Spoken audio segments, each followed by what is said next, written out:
Tucked along the rolling hills of southern Indiana, you'll find the Trail of Faith. The trail consists of 19 churches that are over 100 years old. While each church is rich with history, one towers above the rest, literally. By our life and work, we commit ourselves to be a presence of peace as we join our sisters and brothers in the common search for God.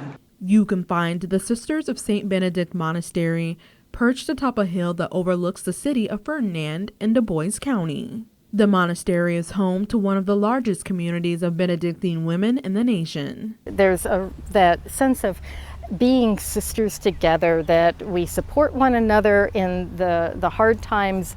We're celebrating with one another in the joy-filled times as well. And that sense of being together on the way, following Christ, following the rule of Benedict, and saying, how can we share that life that we have with those who are around us? How can we help others in their search for God? Sister Anita Louise Lowe is the prioress of the monastery. It's a position that's elected every 6 years to help guide the sisters. Lowe is in year 2 of her role as the prioress, and while she's still relatively new to this job, she says she started to gravitate towards the lifestyle after college. While the bonds of faith and sisterhood drew Lowe to the community, many others are drawn in by the monastery's rich history. The sister story began in 6th century Italy when Saint Benedict wrote his rule for monks living in community dedicated to prayer and service.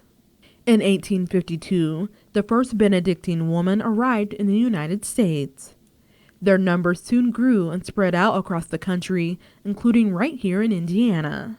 But this gives you a sense. For 20 years, we were down next to the parish church. Then in 1887, we built on top, and you see this, how the building makes the 4 walls, and with the church in the middle. Surrounded by community.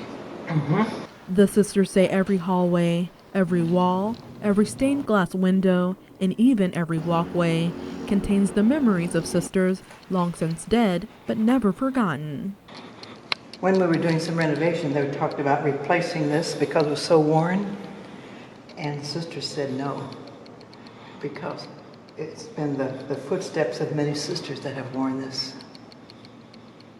Many precede us in this way of life.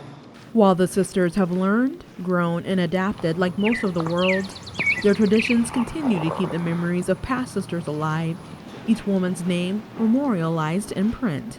Here's Sister Hildegard Gerber, who died in 1926. And but she was commemorated on that date.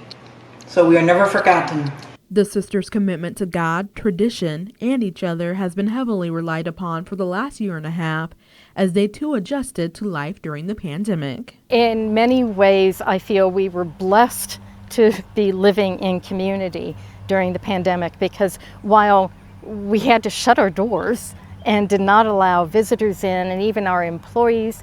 Actually, our sisters who live away from the monastery were not able to come home, and that was extremely difficult. That was really hard. We learned how to Zoom with them, as did half the world.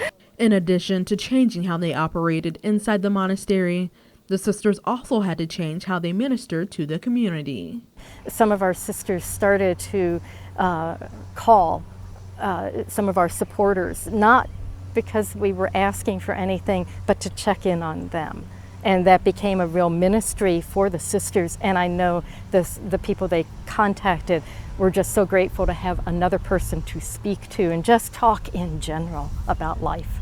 Sister Anita Louise Lowe says while the world is trying to return to normal, she hopes to keep the things they learned during the pandemic. There's a busyness about all of our lives today, and that's no different for us in the monastery. We have a lot of responsibilities and connections with other people, but there was an intentionality and a sense of, we're not going anywhere. We're not going out visiting. No one's coming in. So the relationships, I think, really built because of that. Lowe hopes those relationships will continue to grow, both in and outside of the monastery, providing a little comfort to a small piece of the world, all while spreading an important message. We are 100+ women who live together, who get along despite the fact we're not all the same. We don't all agree on everything, but we love one another. We care for one another. And we want to share our life and our values with others through whatever way we can. Reporting for First City News, I'm Shalina Barker.